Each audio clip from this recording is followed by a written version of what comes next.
Wow. We're really getting close. Very close. Six. We've been in for a long time now. Yeah. Getting close to the epicenter of the pool, right? Yeah. Right where the vortex is. It sucks us down into more practice, basically. Yeah. I think it's interesting that we keep going to kind of like, well, it's not really the way that we designed it, but it seems like we're going to deeper and deeper waters as we progress.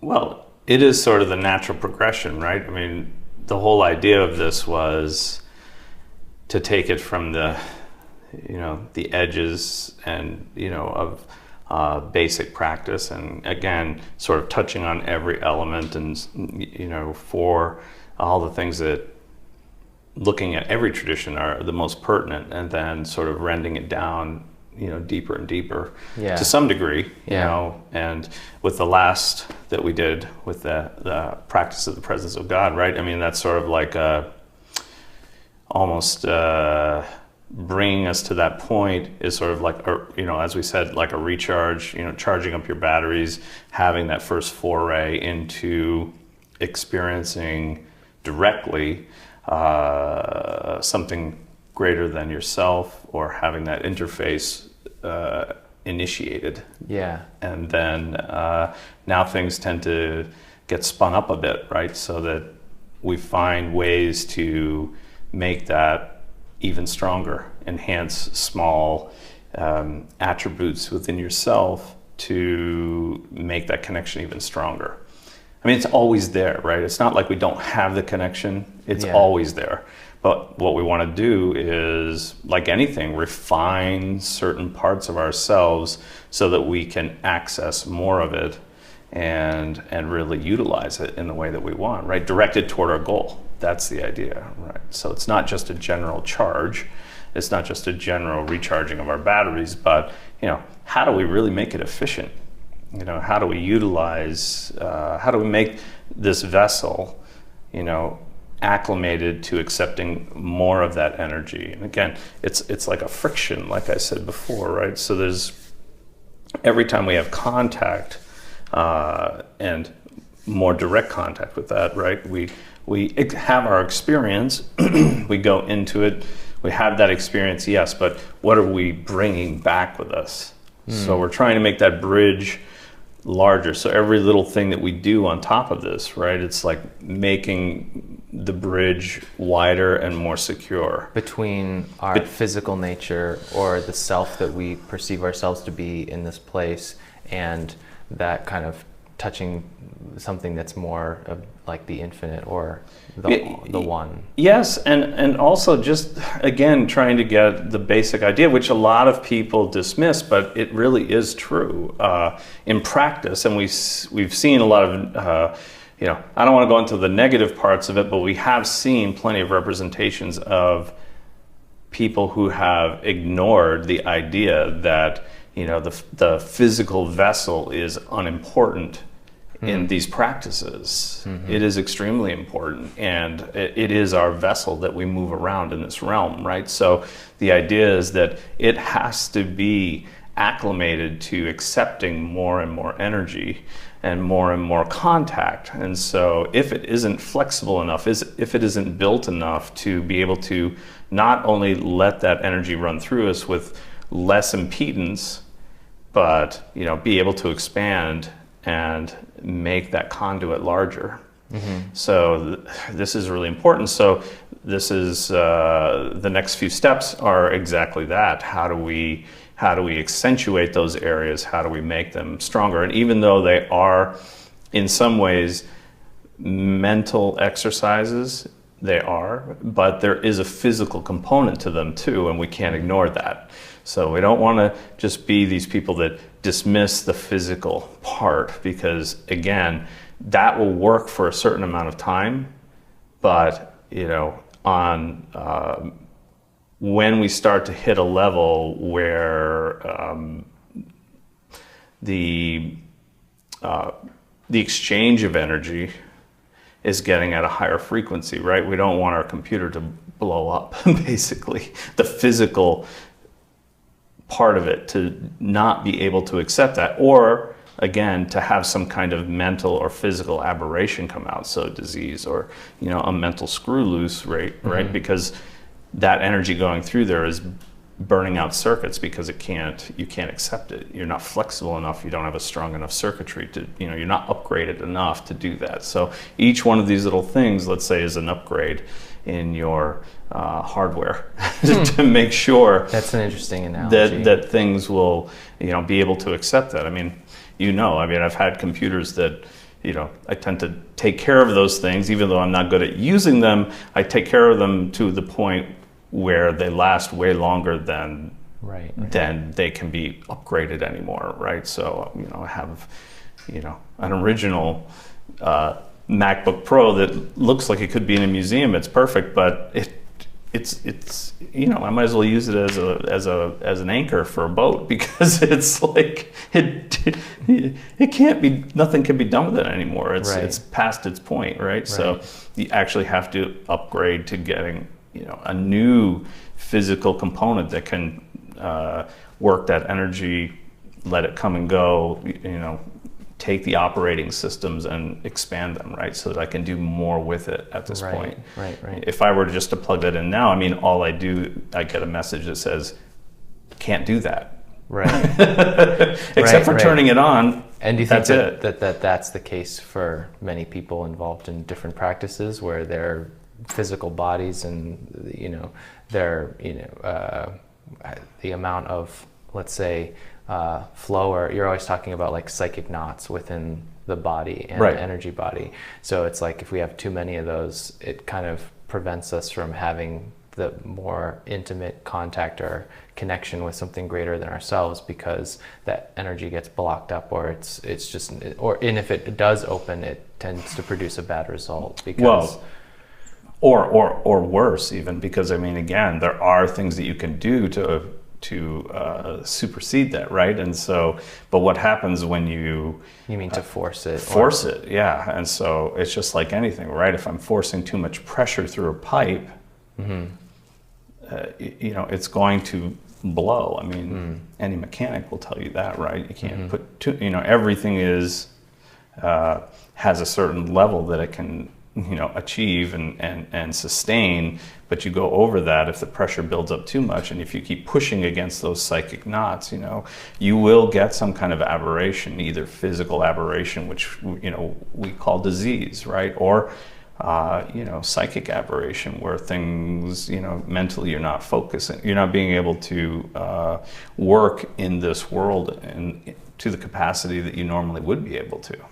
And that's a problem. I think it's a problem. So, and I think a lot of it is because people try to push things farther than they can do from the beginning, because, in the last, 80 years, let's say, we've left a lot of the basic stuff behind and not put a lot of attention on it, because we have so much information available to us now, right? And so many people, either are learning on their own from books, which is okay, but they don't have direct teachers, or they don't have direct mentors or associates that they can, work with and say, you really should probably do these steps first. It's you can learn any sport, right? But unless you're, unless you have somebody telling you, well, you really need to build up this before you can do that. You can do that, but you're really risking injury in doing that, right? So it's the same kind of thing with this. There's no difference, really. It's like some of these things, they take a lot of work. They take a lot of determination and going back and doing it, revising it, doing it again. And some of it can get a little boring, but you have to do it. I don't know. I'm sure everybody that goes to the gym, they have exercises that they do to sort of well-round themselves, but they may be the most boring exercise in the world for them. And everybody's a little bit different, right? For somebody else, like that's their favorite. But the idea again is to get this well-rounded unit, right? And so we're trying to do the same thing here. At least I'm trying to make an emphasis on that, so that people have what they need is a great foundation, and that they could, even just using this, they can actually, do a great deal of work. And even just going through this cycle over and over again, they will continue to, build up their capacity for more and more, which is exactly what we want to do. Great. Yeah. Yeah. So, so I know that tomorrow's video we're going to talk about, a practice that definitely helps to open up that connection more, and then also releasing psychic knots for sure. Oh yeah. But the first stage of that, which we're going to talk about today, is creating a sacred space. Right. And the idea of that, and so maybe we can start with we're going to suggest something very specific, but maybe like from a general view, what are some guidelines for that? Sure. I mean, I think some of it is just going back and looking at it from again, sort of a bird's eye view of that whole idea, right? Yeah. I mean, exactly. People have been making sacred space, and if we're not really sure what sacred space means, it just means a place that where energy is concentrated for a specific purpose. That's all. In this case, when we say sacred space, we mean a place where people can pray or come into more contact with their spiritual nature or whatever they're trying to make contact with. Whether it be nature, God, whatever. Again, use your own verbiage for that. And of course, we've seen that from places in nature that are just they're that way, right? We don't know if it's a natural phenomenon. We expect that it's a natural phenomenon, and then people have sort of taken that and copied it and tried to artificially create them, right? You mean like sacred sites or something? Yeah, like sacred sites, like those types Machu of Picchu or something like that. Yeah, even certain mountains, or Arizona, the vortexes, all of this stuff, right? So different territories like that, and even from prehistoric times, right? So like stone circles, that were constructed first, all the way through to little chapels and giant cathedrals, right? Where temples, right? Where using specific types of geometry and ideas of construction and what those archetypes mean to people, and as they go there and they use them, if they last for a long period of time, when they're in there, it sort of already induces them into a certain state, right? So it sort of puts them in that frame of mind when they're already there. As they walk through the doors, there's that sense of awe, and that energy could be sort of molded into a certain configuration to help them achieve that interaction, whether through an intermediary or so through something's themselves. happening in those spaces. It's not just their association. Right. Yeah, it's definitely something's happening there. And of course, everybody that goes in there and has that effect, they're contributing to that. So it's basically in a place where that's accumulated. Man-made or not, it's a place where that has happened, right? So, and do you feel like the effect is compounded when it's in those group scenarios? Oh, sure. Yeah. Because, obviously not everybody's thinking exactly the same thing. They all have their own desires and their own wants and their own petitions that they're going for. But the general feeling is that that somehow that coagulation of energy there is putting them in a group flow that will facilitate this dropping down or sending out or meeting in between. Basically, it's a meeting place between the astral and the physical plane. Okay. But we can cultivate that on our own. Oh, yeah. We don't need the energy of a group to do that. No. Are there any benefits to doing it on your own versus having the energy of a group all directed to the same kind of connection? I think it depends on the personality, really, to be honest with you. Obviously, certain things have been done in groups because we take advantage of the group energy circulating around and everybody's sort of picking up on it. Sort of like a business group that creates a mastermind, right, for a certain specific project or something like that. We can look at it from that point of view, but there's no difference in using it energetically. Where do you think they got that idea for a mastermind? They got it from these practices. Yeah. So, a group of people coming together in a lodge or in a church or a temple or whatever it is, all focused on a specific object or, a specific task at hand or something that they're asking for, like rain.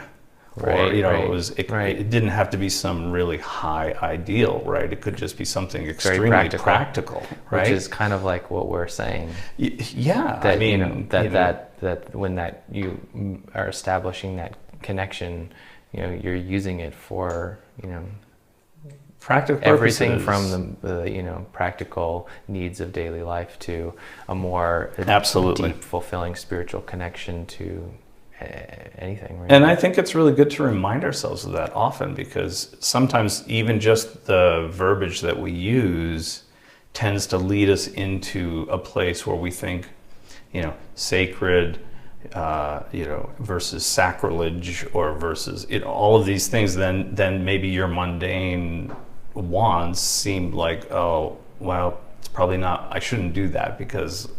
It throws these breakers, right, where now as soon as you start second guessing yourself, it's really nothing is going on there. It's sort of like you've put yourself in neutral. You're not in gear anymore. You're not moving forward toward that. As soon as you have those conflicting thoughts, your subconscious and your conscious mind are in conflict, right? Which is why that first exercise of what do you want and why do you want it is so important, because Incredibly it important. Ideally resolves those kind of conflicts, inner Right. conflicts. And at each stage, even though some seem like maybe more intellectual or mental, right? We're creating a space in our homes, or we're creating our homes to look like how they would be reflected if I were in the space, if I were in the state that I wanted, or if I had the desire that I was, looking for. When it's already created, this is the way my home would look, or this is the way my room would look. That this is what I would be listening to, or this is what I would be eating if. So I'm already doing it ahead of time, right? So, and the same thing with this. But once we start using terms like sacred space, it almost by the verbiage almost seems to flip a switch in our heads. Yeah. Because we have this Yeah. connotation that it should only be for the higher good, or it should only be for helping other people out, or it shouldn't be for me getting a new job.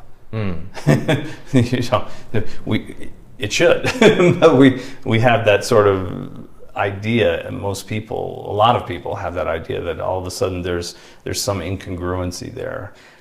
I shouldn't be asking the infinite intelligence to help me out to get a new position because I hate my job, or I need more than that. So, but what's wrong with that? I mean, in my mind, of course, there's nothing wrong with that. So it's sort of whatever helps you here, whatever makes your life the way you want it here, you're only going to feel better about that. And when you feel better, the people around you feel better, because you're going to express that to them. And that means your family and your friends and your community. Hopefully it extends out to there. And again, the more that you acquire, and the better off that you are in whatever respect that is, you're going to be able to take that excess and have impact in a wider range of acquaintances, right? I think a lot of people, including myself, struggled with the idea of, feeling like you're being selfish. And yeah, a lot of people have that. And I think that everybody's idea of that is a little bit different. But I find it affects people more as we get into that, let's say, it seems to anyway, I might be wrong, but it seems to be that it affects people more from like moderate and lower means, that seems to be something that's almost, they've taken that as part of their training, so to speak, how we've grown up, what we've been influenced by over time, Obviously people that are really in that 2% or whatever it is now these days Of wealth. of wealth, if we're just talking about that, they don't seem to have a problem with that. And so, and obviously it doesn't seem to affect them in any way that matters. So, so I don't really, it doesn't really, in reality, it doesn't really play out that way. What do you mean?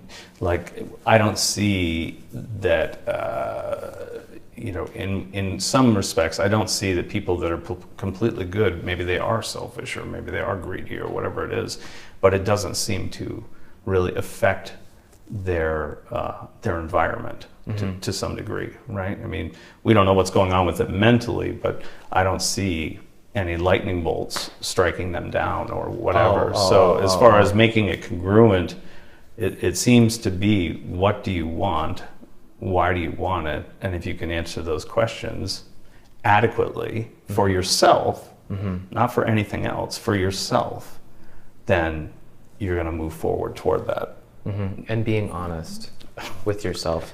I think that's one of those things that it's huge. It's like, it's a weird exercise, when I first started doing the why do you want it, because there's almost this kind of little part of you that's like, am I justifying, or am I this, or am I that, or am I explaining? But really it's like just putting down that brutal honesty, being able to look at it on paper and say, I'm okay with that. Like, that's the reason, and I'm good with that. Yeah. Or finding out, if you're not good with it, why aren't you good with it?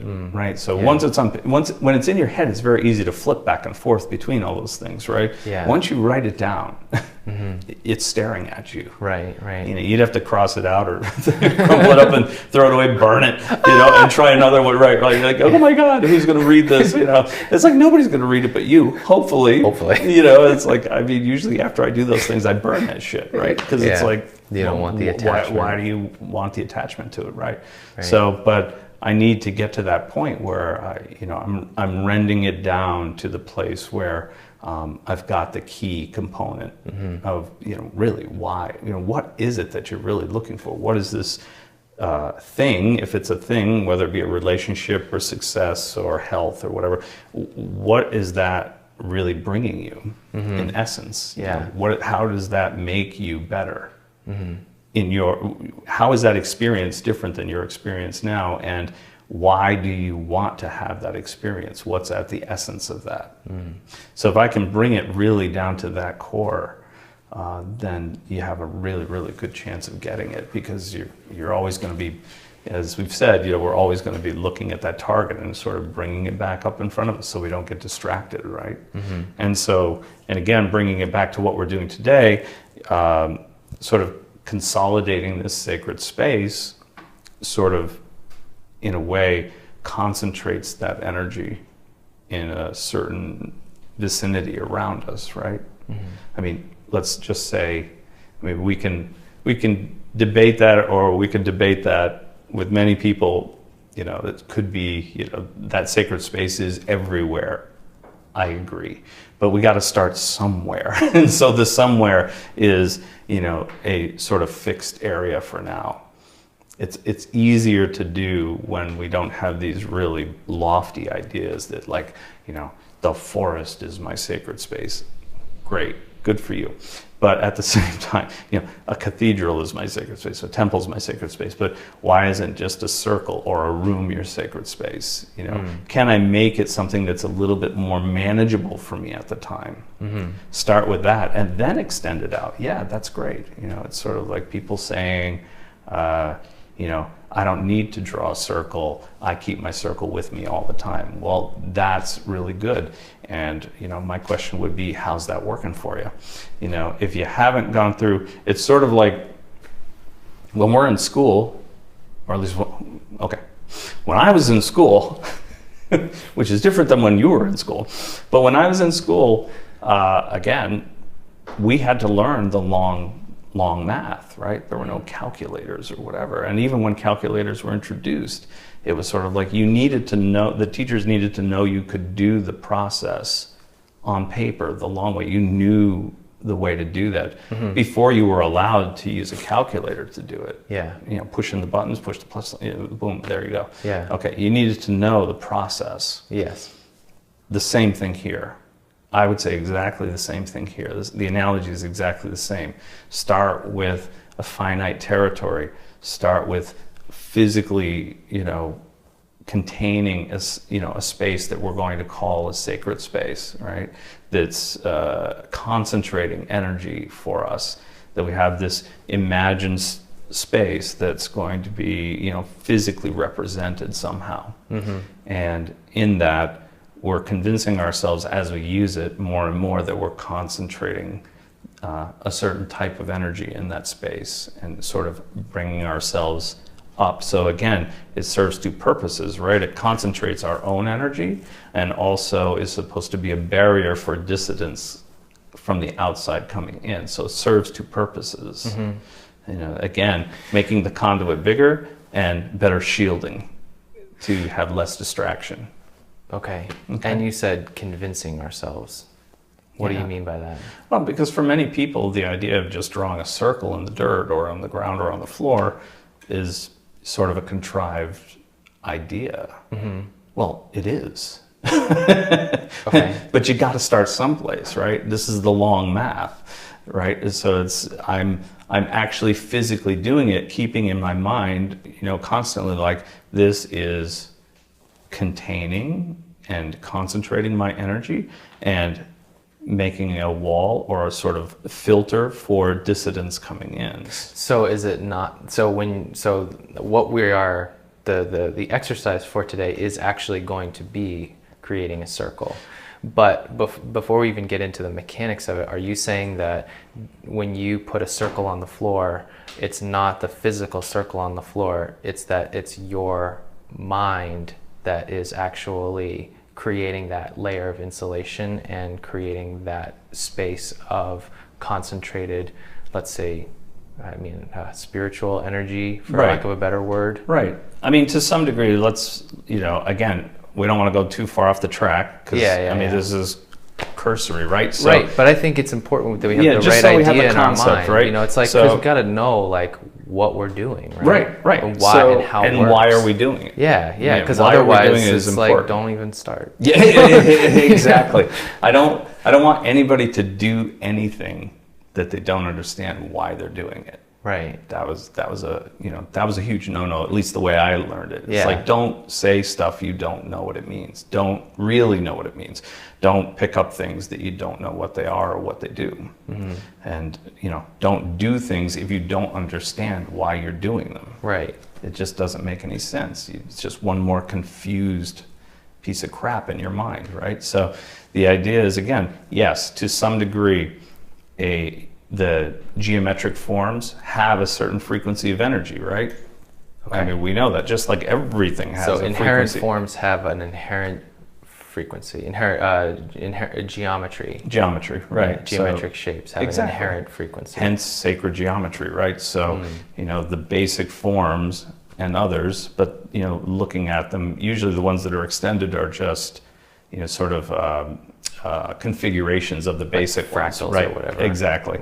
So circle is extremely common, probably the most common, symbol in any kind of energetic work. I mean, you could go to any tradition, and a circle, is part of that tradition in one form or another. Mm-hmm. So a circle itself is a two-dimensional reference for a sphere, right?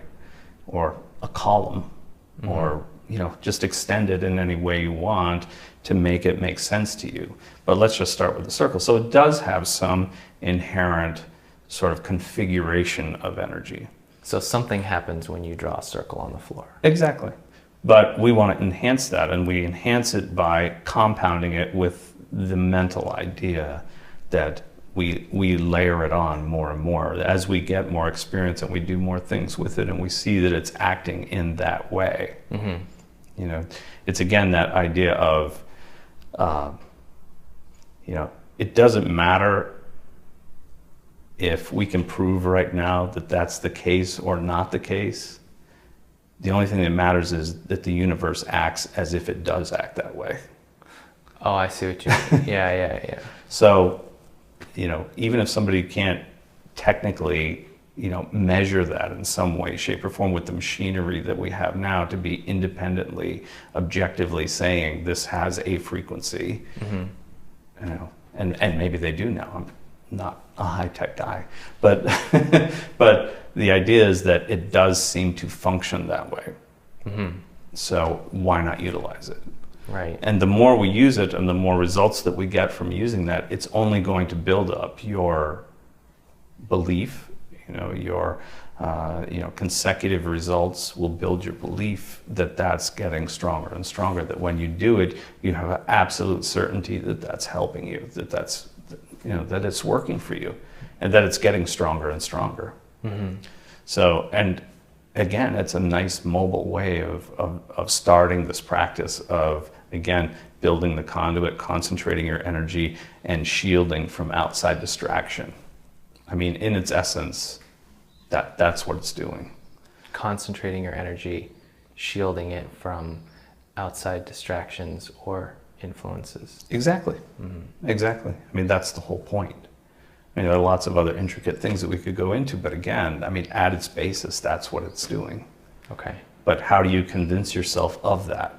Especially if people haven't done anything before. Right. Or they've only just heard the notion of it, or they've even dismissed it, or they don't think they need it, or whatever, and that's fine. But, how do we build this out to bring them to a point where that is factual for them, that it actually is working in that way for them, and they have the confidence to use it and make it stronger, and then they're carrying it around with them wherever they go, right? So it's not just, that's the idea in the end result, right? Is that, do you actually need to put a physical circle on the floor? No, when it's so, so concrete in your mind, and you're able to envision that around you with complete belief and accuracy that that's the case, right? And confidence that it's going to work, and that it does work over and over again for you. You don't need to do that anymore. But all of the tools and all of the techniques within all the different traditions, they spend a lot of time building up layers of those notions of creating a space that they can work in, that's shielded, and that concentrates and protects the practitioner and all of that. And protects them, it's basically, again, protecting and shielding them from distraction is basically the idea. But concentrating their own efforts too, because if you're not in a place where you have to worry about stray thoughts or other things happening at the same time, that leaves your full attention on what you're doing. So it's just it's a good way of doing it. Like in shamanism, right? They open the four quarters, or the four directions, and a lot of Western esoteric practices do the same thing, right? They open the quarters, the cardinal quarters, right? So north, south, east, west. And some do it in specific patterns, some do it in other patterns. Again, the variance is large, right? But the whole idea, some people just sprinkle salt water around, that in a circle-like pattern as they move around in that circle-like territory. Anything that helps you build that confidence level and make it better for you, they're all good. It's just a matter of what do you resonate with. And again, for me, it's what works, what gives me consistent and better results each and every time. So in the end, it does become very personal, right? You may start with a certain tradition, or you may start with a certain way of doing that. And as you get more acclimated to it, you may find that you need to tweak something here or there that makes it more personal for you. And in doing that, it makes it better. But we have to have a place to start. Right. And that's what this Absolutely. is, right? It's a place to start. If you don't know what to do, or there's so much information that it can be overwhelmingly confusing. I mean, you can find thousands and thousands of references about circles. So it's just a matter of, how do you rend it down? And that's what we're trying to do, is just give the basic idea, and then give people a place to start. Right. Where do I start? And then I'll, work with that for a while. I wouldn't say don't jump around too much. You don't want to be too distracted by jumping around to try this, try that, try this, or overwhelming. Let's like put candles in every corner and put items in every corner and, use this and use that. And, so you could spend 24 hours making a circle, right? And pretty soon nobody can see you anyway because there's so much shit built up around you. It's like, oh, that's a great circle. Yeah. Just put a fence around you. It's like, that'll be perfect. So yeah, right. So that's the thing, right? Right. So again, the idea is, have a basic idea of what you're doing, have a place to start with whatever feels comfortable for you at the time, and start utilizing it and building up, your congruence with it. Mm-hmm. Right? And then as time goes on and you've worked with that for a while, you may feel like, well, it needs to be a little tweaked. Maybe this application or this way of doing that, opening that space feels better to me, so I'm going to do it that way. Whatever feels personal for you is going to work the best. That's the bottom line. So what's kind of the starting point of? Sure. For me, I would say, again, just as a basic, literally either in the room. And where are you doing this? I would probably start in a room that's where you won't be disturbed or whatever, so that, again, we're taking out the factor of being embarrassed about doing something that might be a little bit on the fringe at this point or whatever. Yeah. It just anything that will take your self-consciousness away is going to be good, right? You're not thinking about it anymore. Plenty of people, even if they're in a completely an area that's completely devoid of other human beings or animals, they still feel self-conscious about doing this. Mm-hmm. So there's obviously something that's still, not congruent for them. They're not sure, or it feels awkward or whatever. It's okay. I can guarantee you 98% of the practitioners that have done this and started this way, they felt funny about doing it the first time, because we've been so trained from childhood to think that this is fantasy. This doesn't have any effect at all. Why am I doing this? Mm-hmm. And so you're being open enough to do it, experience it, and judge for yourself. Mm-hmm. Give yourself some time. We're not expecting that the first few times that you do it, that you're going to get this whiz-bang, shimmering globe around you when you do it. If you do, call me. I want to hear about that. So, yeah. But that's the idea. You need to be able to build that up over a period of time and give yourself enough time to really do that. Yeah. And feel the difference, notice the difference. So you're start from the beginning. You're choosing a room, or you're doing it outside, or outside. It doesn't matter. Yeah. And what are you creating a circle with? You could really do it with anything. You could do it with your finger. Okay. You could do it with some people. It's important for them to have a perfect circle, so they'll use like two sticks on a string, sort of like a makeshift compass, right? So drive that in the middle and go around it, 9 feet seems to be a sort of a traditional diameter for the circle, right? Mm-hmm. So, but I've seen plenty of different ones. Certain traditions have others as small as 3 feet, as small as just being around you, whatever that is. Right. Some people use specific body measurements. It can be, depending on the tradition, it can be pretty exacting. But really, the idea is the same. We're just trying to make it, sort of a circumference that we're going to be able to work within and concentrate with that idea, and keep that idea in your mind when you're doing it. That, as you draw it, it's just like, I'm literally making a space around myself that will concentrate my energy and help filter out any other distractions from me. Mm-hmm. That's the idea that I'm holding in my mind when I'm making that. So what other kinds of tools can we use? Really, you could use almost anything. Anything at this point, I would say anything that you don't have to use some kind of sacred implement or whatever. If people are already doing that, some people use, sword tips, some people use daggers, some people use chalk on the floor, very common stuff. But really, it could be you could literally just take your heel and drag it around again. If you're congruent with that, it's going to be fine. It's really just, sort of representing, that you're physically changing your surroundings, and in that somehow that's reflecting an energetic change within you as well. So, and people, again, they could do it with a bundle of sage, right? Although I would rather see, in the beginning. You mean like burning sage? Yeah, burning sage and smoking, smudging around, sort of cleansing the space, if you will, or those types of things. That's fine. But I would rather see something tangibly solid in place, at least to build up that congruence that there's something there. But a finger, when you're drawing it with your finger or your heel, doesn't sound tangibly solid. If you were outside. Oh, yeah. I see. I was just if you're outside, I should have made that clear. Okay. But if you're inside on a floor, you can literally use salt water. Just spring water is usually preferred, and a little bit of sea salt in there. Just mix it up. So you have salty water, and just take your index finger and draw a circle on the floor, whether it be carpet or hardwood floor, tile floor, whatever it is, cement floor in the basement, that's fine.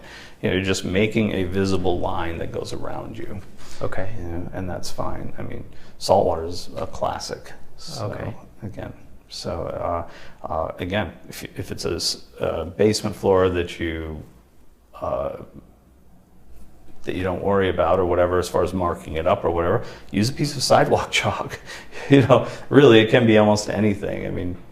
My kids always had sidewalk chalk around, right. Like, oh, there we go. Yeah, right. And you make this, you make this circle on the floor. Again, if being exact isn't your thing, then again, any territory of circle is going to be fine, right? So if you want to be more exact and you feel that that's part of your tradition and you want it to be a specific, then measure it out the way you've done it.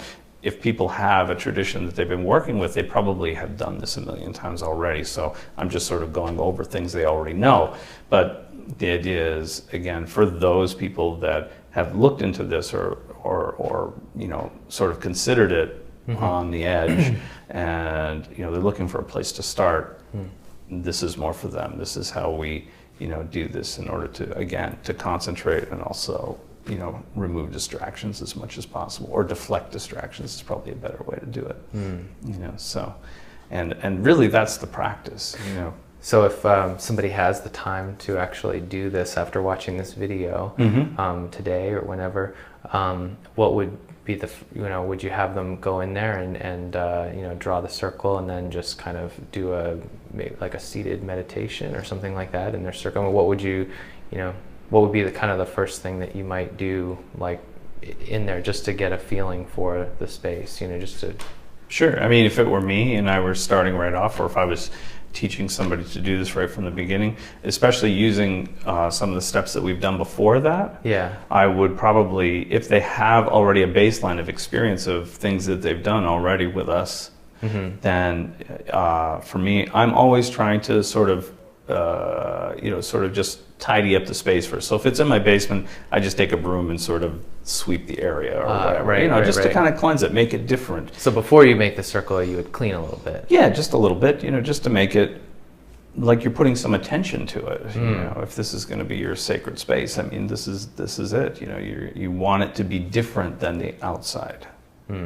So also, because if it's different in your mind, it will be different in your experience. Exactly. And as I'm cleaning myself as well, right? So just in physically cleaning a space, if the space is me, I'm also cleaning out my thoughts. I'm getting rid of the distractions in my mind that I've acquired through the day or whatever it is, and trying to just sweep away, any thoughts of myself being ridiculous as I'm trying this experiment or whatever. And again, going at it with joyful effort, can't overemphasize that enough. Don't take the work seriously, but don't take yourself seriously. It's okay to feel ridiculous doing this, laugh at yourself. It's a good thing. I do that all day long, so it's, you want to be able to. That is true. He does do that. You have to. As soon as you start taking yourself seriously, it's like you know, that's another one of those death spirals. Yeah, it sucks. Yeah, it sucks. You know, you're just beating yourself into submission daily. So Yeah. Again, you know, I'm take still what working you're on that. you know, take the work seriously, but don't take yourself seriously. Yeah, It's right. okay to feel funny about it. Yeah. It is. It's Yeah. all right. Utilize that. You know, and as you're sweeping that away, or that's in your mind. As I clean this space, I'm cleaning those thoughts out of my head as well. Just making those correspondences and those connections from your mind to the physical world, all of those little things help. They're Yeah. going to help you more than you know. And you know, we can compound them with things like this and things that we wouldn't normally put together. You know, it works over time. You're going to find more and more, you know, when we show how to integrate this into your life, that all of those little pieces, it's how you stay in the work all day long. It's not just weekend warriors, or it's not just, you know, my half an hour in the morning and a half hour at night, or half an hour at the end of the day, or whatever it is, right? It's how do I stay in it all day long? And it's through all of these little associations and correspondences that keeps me in that flow constantly.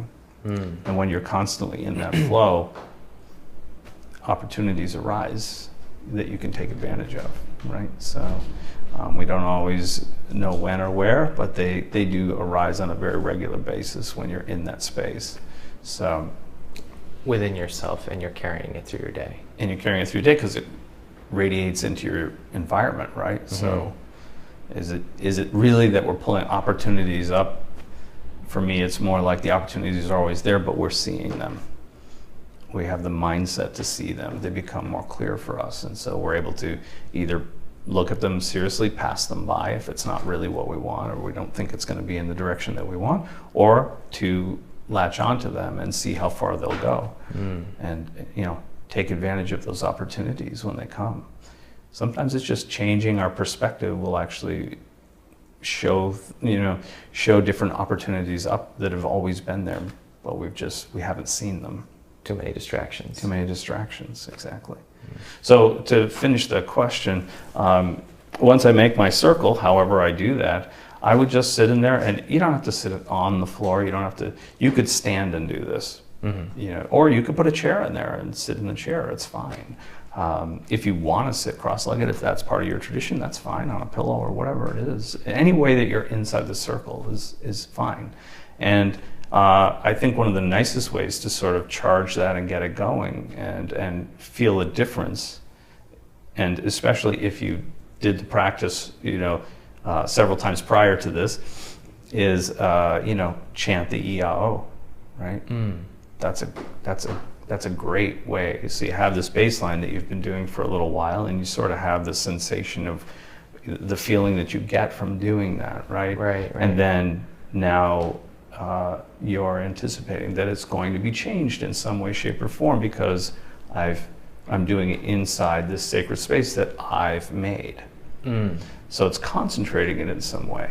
And so, you know, do I notice an effect? Do I, you know, is there any change? You know, is it better? Is it worse? Is it this? Is it that? You know, it's like, just be very objective about it as much as you can be. Obviously, you're going to have your own subjective sensations from that. You know, your anticipation. I mean, all of those things. I mean, I'm always anticipating that it's going to be great. So it's like, you know, and if it doesn't, well, then I go back and look at it and adjust it and go at it again, right? So that's the idea. But I'm always anticipating that things are going to work out in a way that I may not even know how well it's going to work out. And those are surprising and wonderful events, right? Those are like the trips to Disney World that, you know, you're not expecting, or, you know, you won the lottery. You know, these aren't things that we can plan out, but when they come, you know, we're really grateful for them. So yeah, so I would probably start with that. Although there are many other things that you could do, obviously. And if you have your own practice, then pick something that you can do that will help to make that, you know, see the difference between being in your sacred space and being outside of that.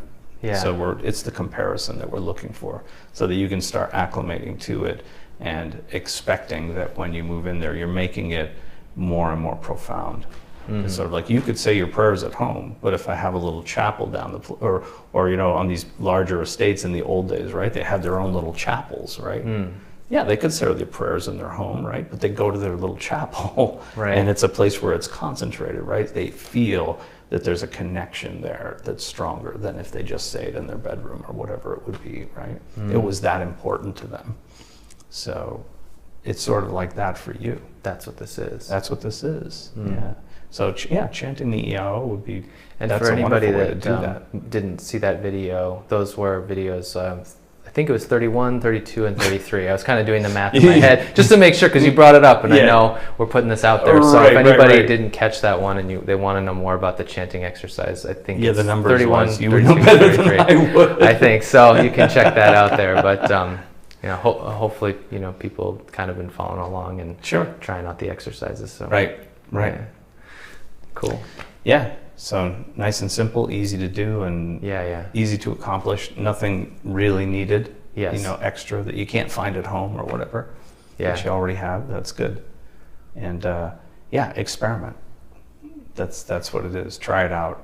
Give it a good try and see. And really just looking for the differences. And when you find them, if any, then make a few notes. That's all, just to kind of keep it clear in your head, and you have a baseline to build on. Basically. Yeah. Yeah. Cool. Awesome. We'll go from there. Definitely. Yeah. Enjoy. Yeah. Have a good time. Let us know how it goes. Absolutely.